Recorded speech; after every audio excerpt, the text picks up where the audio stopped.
Well, here we are on day 2 of what I call Dia de los Parientes Muertos, Dead Relatives Day. I'm actually in a little town called Leeds, North Dakota, kind of where my family roots are.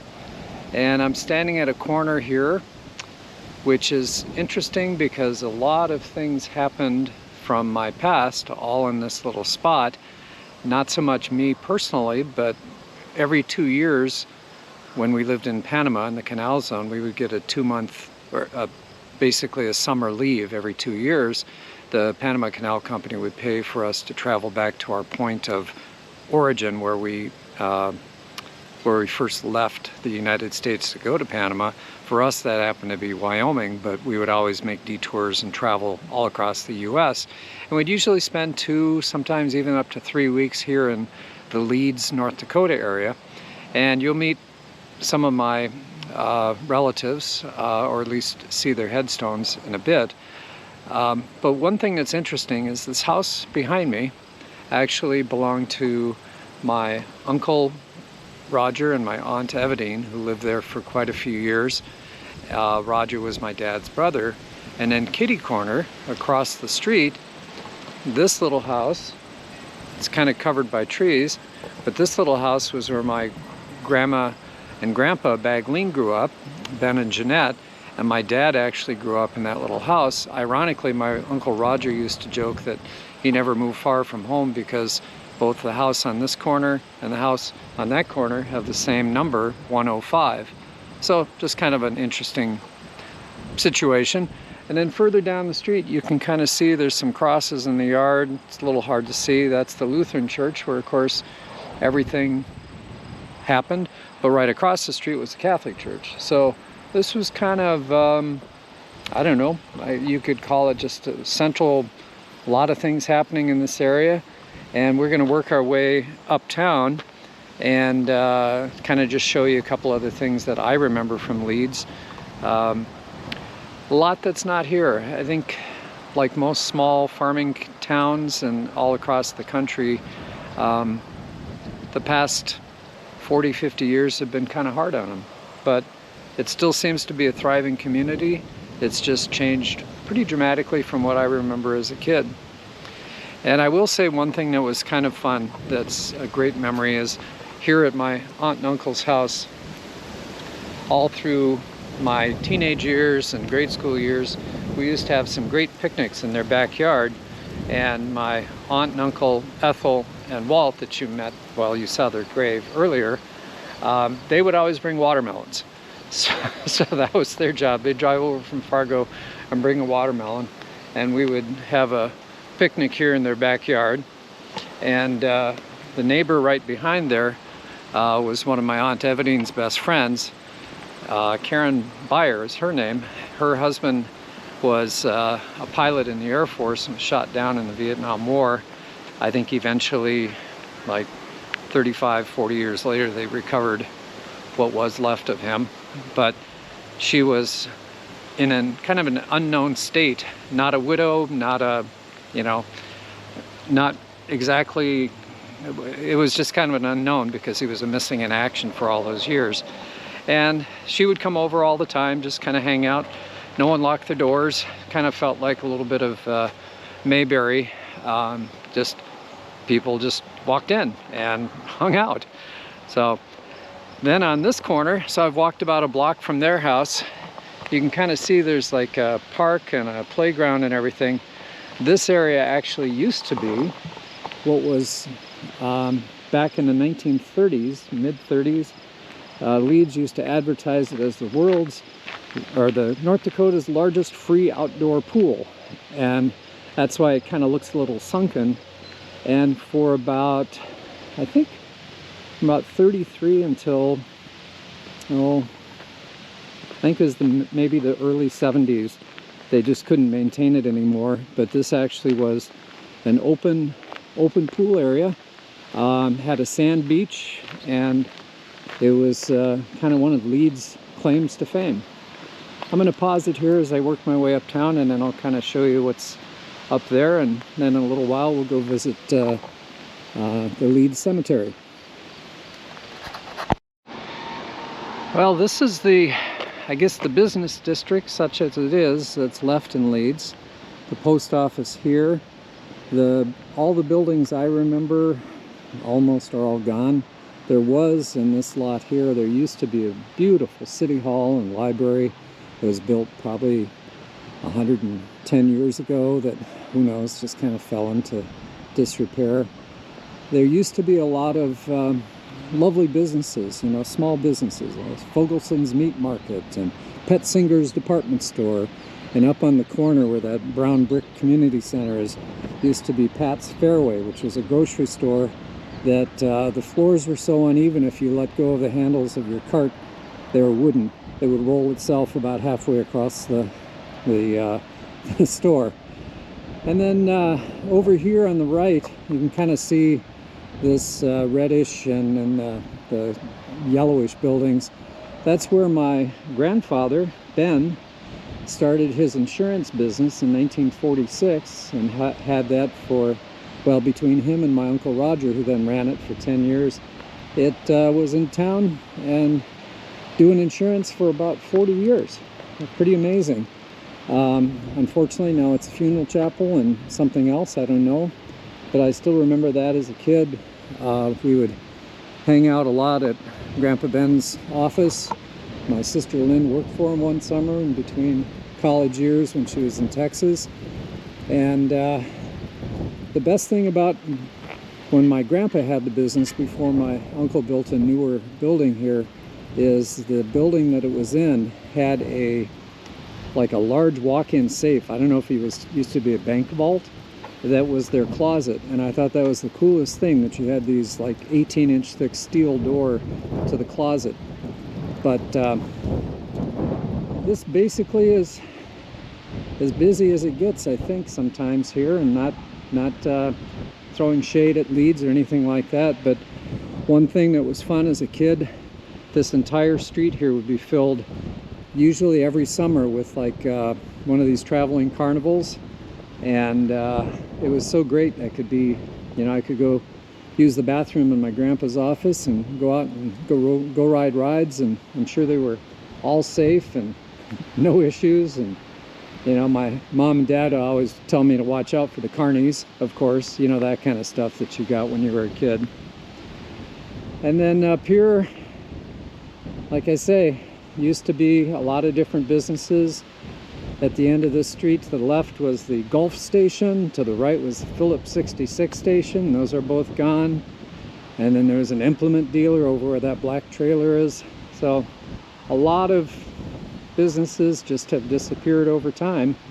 But for what it's worth, this is where my roots are and where I spent several weeks, or 2 weeks at least, every summer from, I guess, probably about age 6 all the way through my college years. Would come and visit, and even after that into the 80s, when my aunt and uncle were still alive and living here. Unfortunately, there's no one left. There's the Baglien name and legacy, but no living relatives.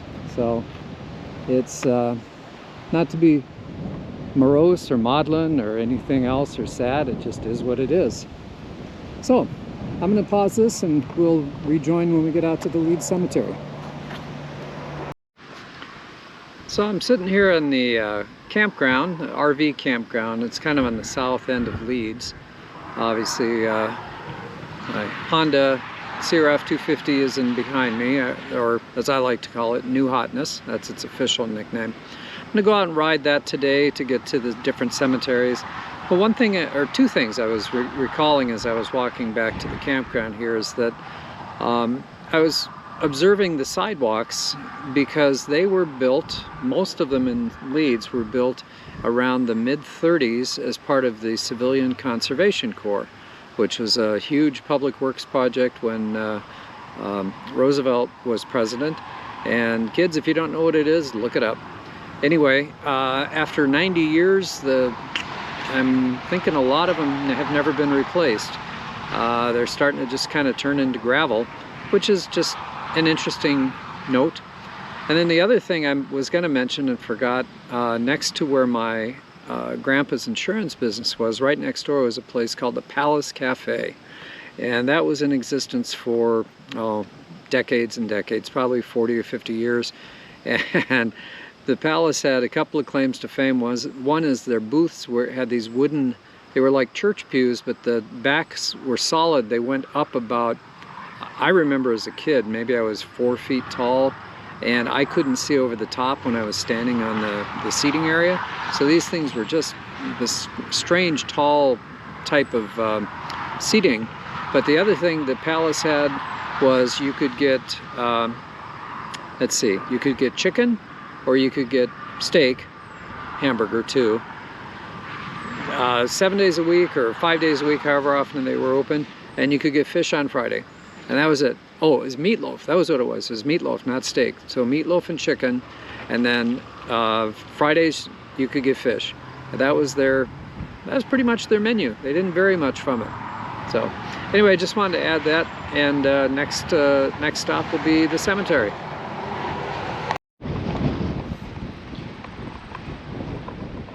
Well, we're here at the Leeds Cemetery.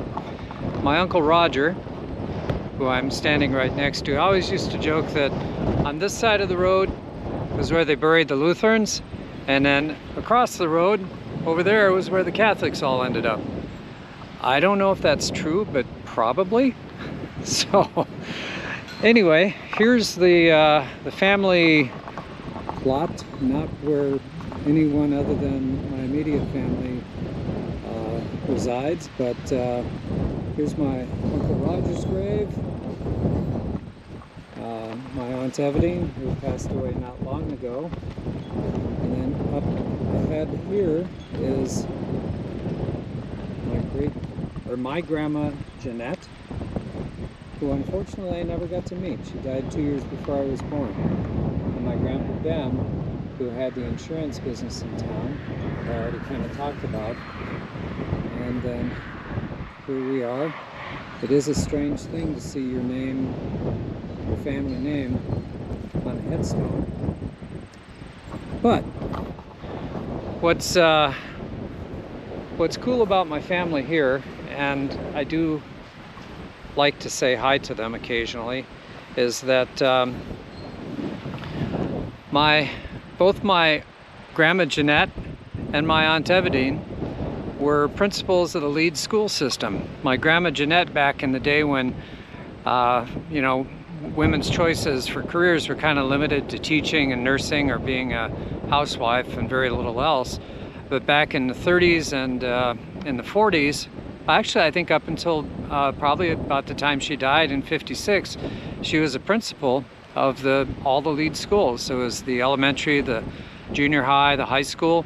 And my Grandma Jeannette is sister to Ethel, who you met earlier. She was the scandalous one in the family that was the flapper, or had a era of being a flapper, and basically didn't take crap from anybody.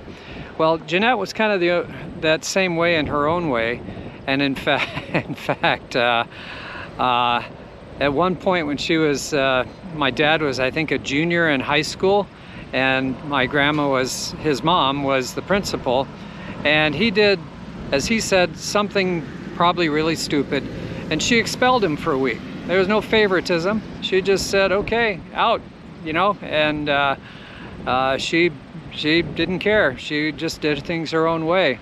And I know my Aunt Eveline did the same. She loved living in Leeds, and you know, I had a lovely career here as principal and a teacher as well. And my Grandpa Ben, I gotta say, in his own way, he was kind of a renegade, just like Jeannette, so it's probably a good thing they were together. So my Grandpa Ben had multiple sclerosis that confined him, like, well, he had a walker, like, I think starting in the late 30s it started getting bad, and eventually ended up in a wheelchair. Well, around 1945 or 46, he had been working at the bank, one of the banks in town here in Leeds, doing all of their insurance portfolio, like crop insurance and, you know, car and all the other things. And they fired him because he was crippled, as they called it. And it was not, unfortunately, unusual to discriminate someone because of a medical condition. They somehow thought he couldn't do his job, which is why, like Franklin Roosevelt, always covered up, or not covered, but disguised the fact that he had leg braces or sat in a wheelchair in public. He never wanted people to see him as somehow less than, and unfortunately that was how it was treated. So my Grandpa Ben got fired from the bank for no reason other than he had multiple sclerosis and had a hard time moving around. So in 1946, he opened his own insurance office in Leeds and basically took all of the bank's insurance business. And especially once people found out how crappy they treated him, he basically was a pirate. And it's like, I had endless respect for him for doing that. And he was just a cool guy. I still remember as a kid, I think it was probably, well, let's see, it would have been the mid-60s. He had a Mustang, which, it's like, okay, that was the sport bike equivalent back in the day. He had a Mustang. He couldn't drive it, but he had a guy that was kind of like his office helper and his personal assistant to kind of help him, you know, do the daily things, feed him, that sort of thing. And he'd drive it, and it was so cool that I had a grandpa with a Mustang. I mean, my other grandpa is cool because he had a John Deere tractor and a field truck and a combine, but a Mustang was really cool, especially when you're 10, 12, 14. So anyway, this is the family here. And then Roger, I want to mention too, he was in that category of, I don't know, I guess you'd have to say kind of the favorite uncle. Just, he was funny as heck, had a lot of health issues. Eventually, I think the MS started to kind of get active in him and, you know, kind of took him down health-wise. But he was just one of those guys, there wasn't a moment you didn't enjoy being around him. And somehow he managed to keep a pretty positive outlook on life. But I know that, you know, being him, also being disabled later, in his later years, it was hard on both him and Evadine. But they're good people. This is the stock that I come from. And it's just really lovely to be out here. And actually, maybe this is the time to quote it. There's a wonderful song by Gretchen Peters called If Heaven. And I hope you can hear me over the wind here. I'm realizing that it's typical North Dakota. But anyway, Gretchen Peters, I think, was born probably around the same time I was. I was born in 58. She was probably born 60 or somewhere in there. And she mentions in this particular song the year 1965. But the song is titled If Heaven. And it goes, if I can quote it correctly, and it just seems a little poignant here for this, the Dia de los Parientes Muertos, the Dead Relatives Day. And again, not to be too lighthearted, but I want to be death positive. So the lyrics of the song, one of the verses goes, if heaven was a town, it would be my town, and the year would be 1965, and everything I still wanted was out there waiting, and all the people I loved were still alive. And that particular verse kind of puts a sharp point on things, that all the people I loved from that time, 1965, when I would have been 7, unfortunately are gone. But again, this is what it is. You know, time moves on, not to be cliche, but it does. So we're gonna keep traveling, go visit some other relatives.